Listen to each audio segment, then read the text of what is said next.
mondiale de lutte contre la lèpre est célébrée aujourd'hui. Plus de 200 000 nouveaux cas de lèpre ont été dépistés dans le monde, dont plus de 20 000 en Afrique. Jérôme Kouakou de RTI Mans sacré Super Ebony 2015 du meilleur journaliste de Côte d'Ivoire. C'était hier lors de la 17e nuit de la communication organisée par l'Union nationale des journalistes de Côte d'Ivoire. À Hong Kong, l'on s'intéressera à un ancien village fortifié qui va être bientôt rasé. Grand désespoir chez les défenseurs du patrimoine culturel.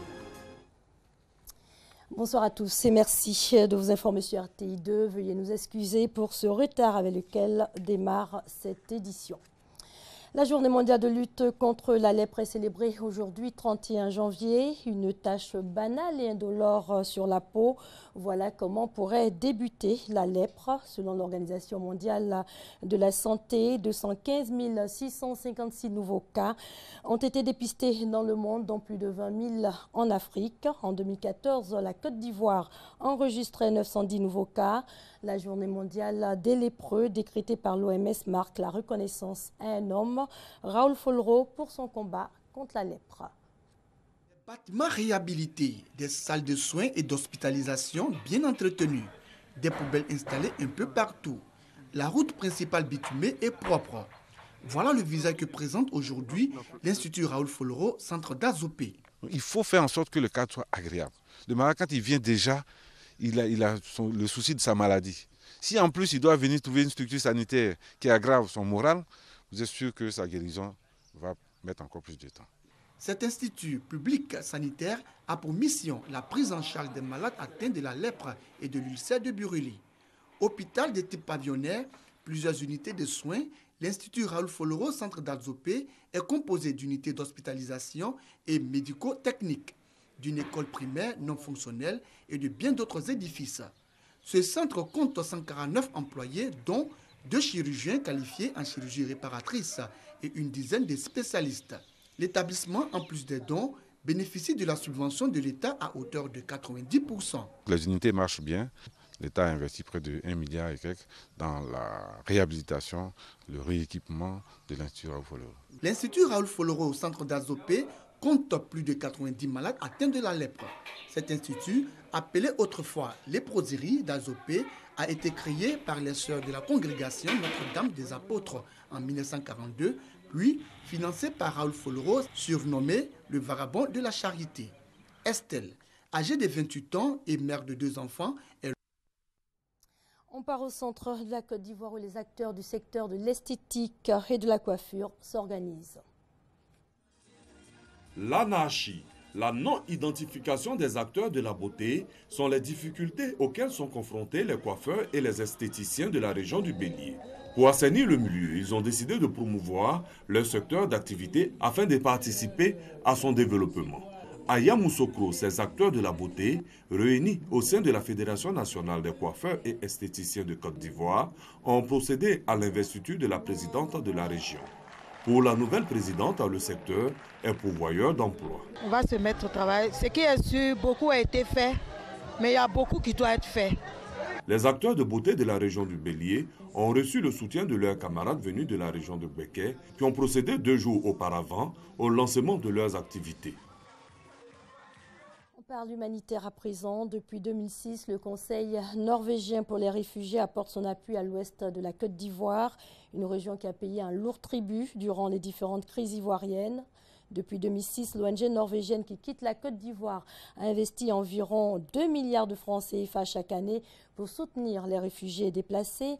On écoute Ben Touré et Alexis Ouedraogo. Koulibaly Kemanta est mariée et mère de 3 enfants. Il y a 15 ans pourtant, ce bonheur, elle ne l'imaginait plus. La crise de 2002 lui a tout arraché, maison, santé, plantation.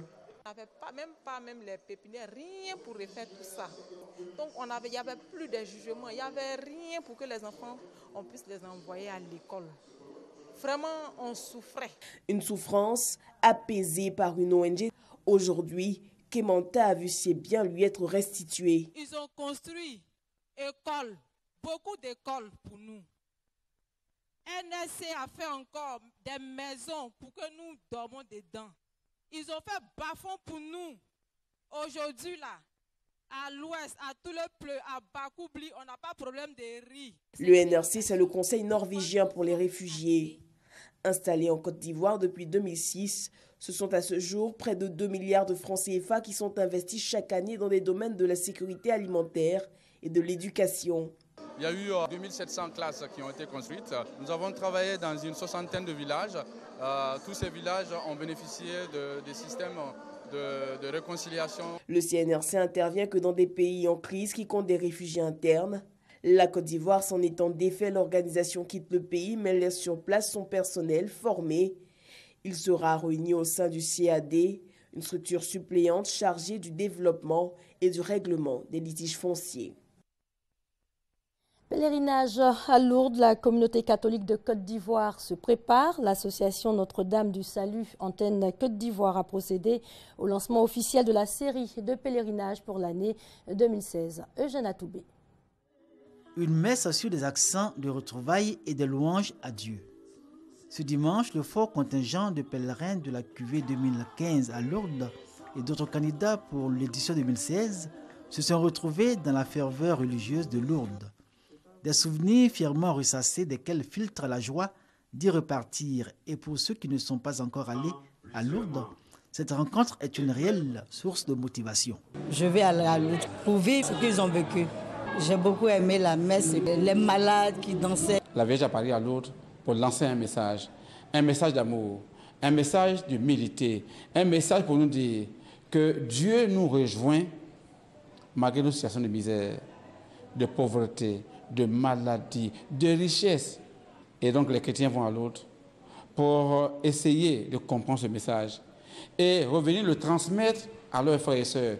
Dans les sanctuaires de Lourdes, sur les pas de Bernadette, les pèlerins de Côte d'Ivoire et ceux du monde entier vont ensemble se mettre à l'épreuve de la foi et exprimer leur amour du Christ avec un regard tout particulier pour Marie, Mère de toute grâce. Pour cette année 2016, le thème est l'unité de la miséricorde. L'évangile serait vidé de son être, de son existence, de sa capacité d'être, de ses mouvements de vie, s'il n'y a pas la miséricorde au cœur de l'évangile. Le chrétien doit toujours continuer de s'accomplir. Et en cela, j'encourage tous mes autres parents pour dire que le voyage sur Lourdes, c'est des séjours très importants. Lourdes est un pèlerinage marial. Chaque année, plus de 1000 pèlerins de Côte d'Ivoire s'y rendent et en reviennent toujours transformés. Le pèlerin découvre en ce lieu saint la joie de la conversion, la joie de la mission et surtout, parce que Dieu est amour, le bonheur de se mettre au service de l'autre. Jérôme Kouakou de RTI Sacré Super Ebony 2015 du meilleur journaliste de Côte d'Ivoire. C'était lors de la 17e nuit de la communication organisée par l'Union nationale des journalistes de Côte d'Ivoire, UNJCI. Le prix Canal+ du meilleur présentateur du journal télévisé, nouveau prix à cette édition, a été attribué à Marie-Laure Ngoran, présentatrice du journal télévisé sur RTI 1. On fait le point de la soirée d'hier avec Sidonie Davila. Des 30 journalistes présélectionnés, c'est bien lui le plus chanceux du groupe. Super Ebony, Jérôme Kouakou, journaliste radio de son état, son micro lui aura valu, depuis la région des montagnes, d'être le meilleur parmi les meilleurs pour l'ensemble des œuvres. Ebony Radio, prix Jean-Pierre Hayé de la meilleure interview et celui de la meilleure enquête, 4 prix glanés en une soirée. Jérôme Kouakou a survolé la soirée de son talent. Vous travaillez, vous avez votre place à la RTI, vous ne travaillez pas, vous n'avez pas votre place. Et j'ai compris cela très tôt. Et c'est pour cela que je voudrais dire merci infiniment au directeur général de la RTI. Je voudrais dire aussi merci à la directrice de Radio Côte d'Ivoire, Sali Silué Konaté. Elle dit tu as les qualités, vas-y, tu peux y arriver. Je voudrais lui dire ce soir que oui, je suis arrivé. Avec lui, d'autres lauréats de la plume récompensés, ils se sont vus décerner des prix d'excellence pour avoir fait preuve de professionnalisme. Au nombre des lauréats des prix sectoriels, Émilie Payé de la Tribune Économie et Jeune Atoubé de RTI 1. Michel Digré, quant à lui, remporte une fois de plus le prix Ebony Télé. Germaine Bonny du quotidien Fraternité Matin reçoit le prix Ebony de la presse écrite. Une des innovations majeures pour cette édition, l'instauration du prix du meilleur présentateur télé. Il a été attribué à Marie-Laure Ngoran, présentatrice du journal télévisé sur RTI 1. C'est vrai, il y a la volonté, mais la surprise était vraiment de taille parce que tous ceux avec qui je travaille sont excellents. Je pense que la pression est encore grande et c'est un départ pour faire encore mieux. L'édition 2016 bat un record de participation des journalistes de la Maison Bleue. 7 prix au total pour 4 journalistes. La RTI est à l'honneur. Une fierté pour son premier responsable, Amadou Bakayoko. C'est un grand sentiment de satisfaction, de fierté. Ce jeune homme est parti dans une zone difficile, tout seul. Il a fait de très belles choses là-bas. Et aujourd'hui, son travail est récompensé. Et vraiment, je crois qu'on parle de l'Ivoirien nouveau. C'est bien la preuve que même dans un contexte difficile, quand vous travaillez bien, vous êtes récompensé. Des ordinateurs, des dons en numéraire constituent l'ensemble des dons offerts aux différents lauréats, dont un véhicule de type 4x4 offert au Super Ebony d'une valeur de 16 millions de francs CFA. Par ailleurs, Irène Batt, sacrée meilleure journaliste de la 13e édition, s'est vue remettre les clés de sa maison, une villa de 4 pièces d'une valeur de 30 millions de francs CFA qu'elle attendait depuis 2012. Après 2 jours de discussion, le 26e sommet de l'Union africaine a clos ses portes ce dimanche à Addis Abeba, en Éthiopie. Le prochain sommet est prévu en juin 2016 au Rwanda. Le Tchadien Idriss Déby Itno est le nouveau président en exercice de l'UA. Les chefs d'État, dont le président de la République Alassane Ouattara, ont abordé des sujets relatifs aux droits de l'homme et particulièrement à ceux des femmes. En marge du sommet, la crise au Burundi face à la réticence de plusieurs chefs d'État africains et à l'opposition de Bujumbura, l'Union africaine a renoncé à déployer dans l'immédiat une force de maintien de la paix au Burundi. Parlons-en, la crise au Burundi. Le Burundi, un pays en proie à une grave crise politique déclenchée par la réélection de Pierre Nkurunziza. Cette crise est une menace pour la stabilité de la région des Grands Lacs. Explication. Moins de 28 000 km², le Burundi est l'un des plus petits pays d'Afrique. Mais la crise déclenchée par la réélection du président Pierre Nkurunziza menace la stabilité de tous les Grands Lacs en proie aux conflits, rébellions et déplacements de population. Le Burundi a pour voisin le Rwanda, la République démocratique du Congo, la Tanzanie et plus au nord l'Ouganda, 5 pays aux crises interconnectées. Le principal foyer régional d'instabilité, c'est l'Est de la République démocratique du Congo, les Nord et Sud Kivu. À la fin du génocide des Tutsis au Rwanda en 1994, la région a vu affluer des centaines de milliers de réfugiés hutus rwandais, puis s'est retrouvée au cœur des 2 guerres du Congo impliquant les armées congolaises, ougandaises, rwandaises, burundaises et celles de pays plus éloignés comme l'Angola, le Zimbabwe ou le Tchad. Complexe alliance régionale, sous-sol riche en minerais, enracinement dans les massifs congolais d'une myriade de groupes rebelles rwandais, ougandais ou burundais à éradiquer, les prétextes ne manquent pas pour envoyer une armée dans les Kivu. Mais des pays comme le Rwanda et l'Ouganda sont aussi parfois accusés d'entretenir l'instabilité régionale en y soutenant en sous-main des milices sanguinaires.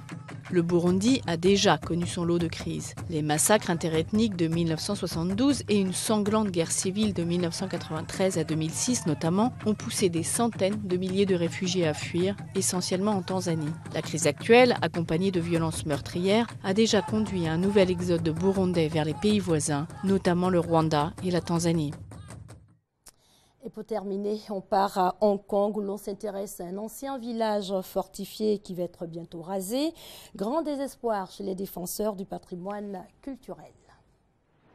C'était le village d'irréductibles qui résistait encore et toujours aux promoteurs immobiliers. Mais plus maintenant. Les habitants de cette petite cité de Hong Kong ont fini par partir, souvent en acceptant une maigre indemnisation. Kwok habite ici depuis 20 ans.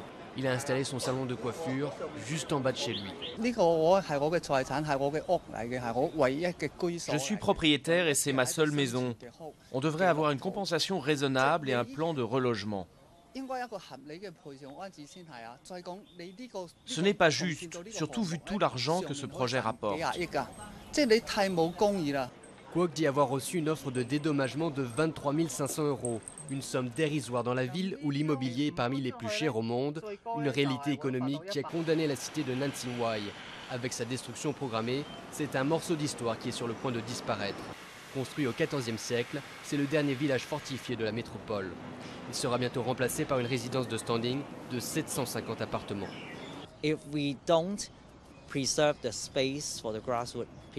Si on ne préserve pas cet espace pour les couches populaires et qu'on ne pense qu'à construire des logements pour les vendre, alors le problème ne se réglera jamais.